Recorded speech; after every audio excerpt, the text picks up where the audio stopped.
일주일 전 한 커뮤니티 사이트에서 마음이 아픈 글을 봤습니다.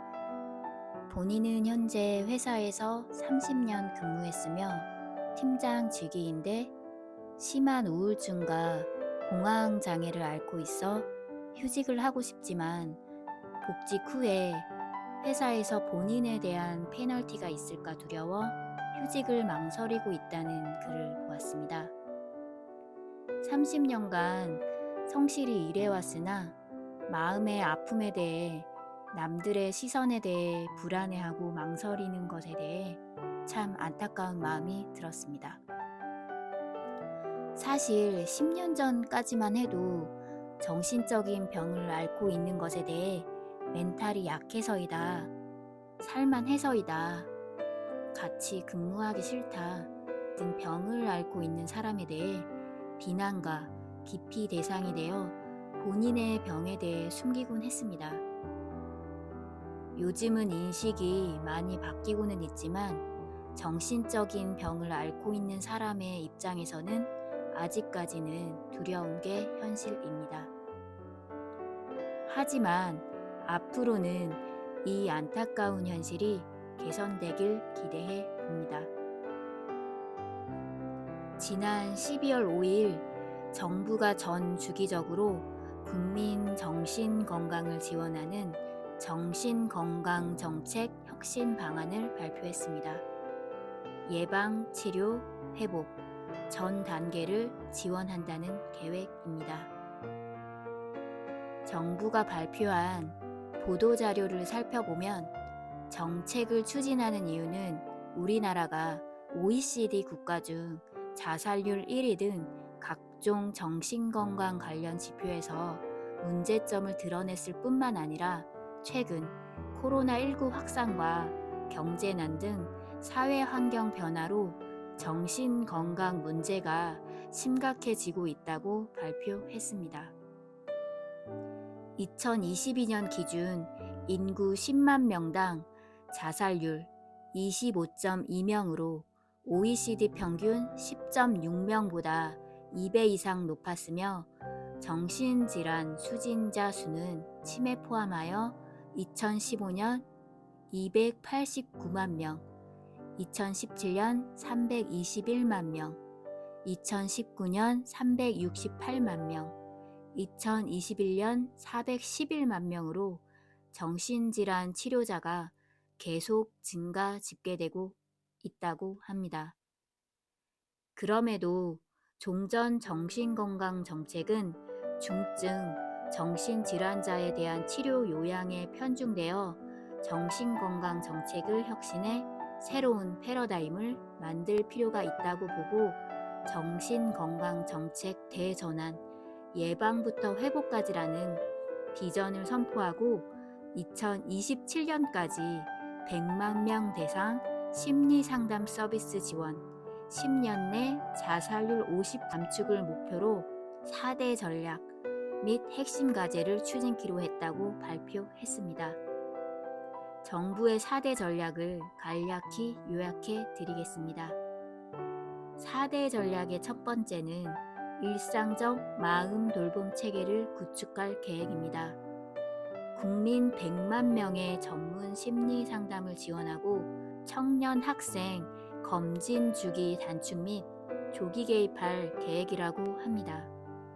특히 학생, 청년, 직장인들을 상대로 마음 건강을 지원하는데요. 검진 주기를 기존 10년에서 2년으로 단축하고 집중 심리 클리닉 제공, 청년 마음 건강센터 활성화 등 청소년, 청년 마음 건강 지원을 확대하여 직장 내 직업 트라우마 센터 확대 및 전문 상담 지원을 확대해 나갈 계획입니다. 두 번째, 정신응급 대응 및 외래 치료 지원제 활성화 등 치료체계 재정비를 합니다.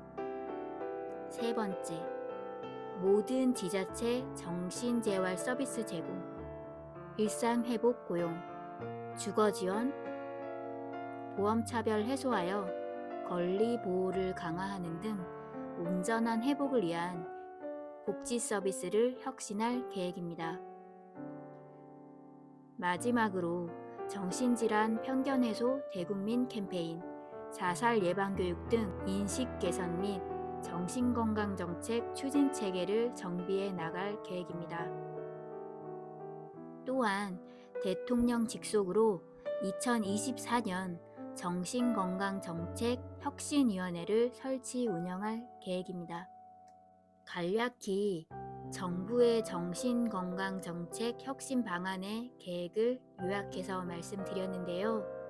자세한 내용이 궁금하시다면 제 영상 설명란에 정부 발표 보도자료를 링크해 두었으니 참고하시면 되겠습니다. 이렇듯 정부에서도 마음의 병에 대해서 편견을 해소하고 치유 지원하고자 정신건강정책 대전환 계획을 발표했습니다. 정책의 성과가 어떨지는 지켜봐야 알 수 있겠지만 정부에서도 나선 만큼 정신건강의 중요성에 대해 사회적 인식이 확실히 전에 비해 바뀌었다는 것을 알 수 있습니다. 여러분, 이제부터는 우울증, 공황장애 등 마음이 아프다는 신호가 왔을 때 우리가 신체가 아플 때 망설임 없이 병원 진료를 받는 것처럼 당당하게 치료를 받아야 합니다. 마음의 아픔에 대해 숨기고 혼자 감내하려다가 심지어 자살에까지 이르는 경우가 있습니다. 절대 여러분은 혼자 감당하시려고 하면 안 됩니다. 만약에 여러분이 암에 걸리셨는데 복직 후나 사회적으로 페널티가 있을까 두려워 치료를 안 받으실 건가요? 그런 선택은 누가 봐도 옳지 않잖아요. 마음의 병도 마찬가지입니다. 전문가, 약, 상담 등 치료가 필요한 병입니다. 사실 우리나라가 급속한 경제 성장을 이루면서 그에 따른 부작용으로 이런 정신건강에서 부작용이 오지 않았나 저는 조심스럽게 생각해 봅니다. 나라의 주권 회복, 6.25 전쟁 이후 우리나라는 오로지 성공만을 위해 달려왔고 소수의 사람은 희생시켜도 된다는 룰이 암묵적으로 허용되지 않았었나 싶습니다. 현재는 세계에서 K컬처, 한류에 대해 관심을 가질 정도로 급속한 경제적 부를 이룬 것도 사실입니다. 하지만 갑의 위치에서 을의 위치에 있는 사람들에게 심리적 폭행 등이 빈번하게 발생하고 이것은 세대 간의 갈등, 남녀의 갈등이 현재 최고조에 이르게 되어 묻지마 폭행 등 누구도 예상치도 못한 형태의 폭력의 양상으로까지 나타나고 있습니다. 직장 갑질, 폭력 등에 관한 법이 제정되고 시행되고는 있다 하지만 사실 실질적인 피해를 줄여나가기엔 역부족입니다. 신체의 건강만큼이나 정신 건강도 중요합니다. 정신이 건강해야 우리는 신체적 활동을 할 수 있고 생계를 이어나갈 수 있으니까요. 정신적인 병은 감기처럼 그 누구에게나 갑작스럽게 올 수 있는 병입니다. 갑작스럽게 발병된 암 등이 조기 발견 치료하여야 빨리 나을 수 있듯이 정신적인 병도 마찬가지입니다.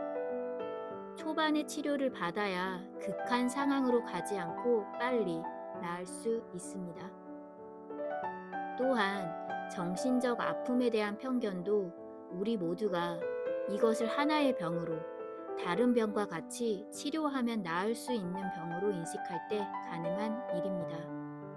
다시 말씀드리지만 자신이 정신적으로 너무 힘들고 이성적 판단이 흐려진다는 생각이 든다면 각종 인터넷 사이트만 뒤져봐도 본인 마음 상태를 체크할 수 있는 설문들이 있으니 마음을 자가 진단해보시고 심각한 상황에 이르셨다면 꼭 전문가의 도움을 신속히 받으시길 바랍니다.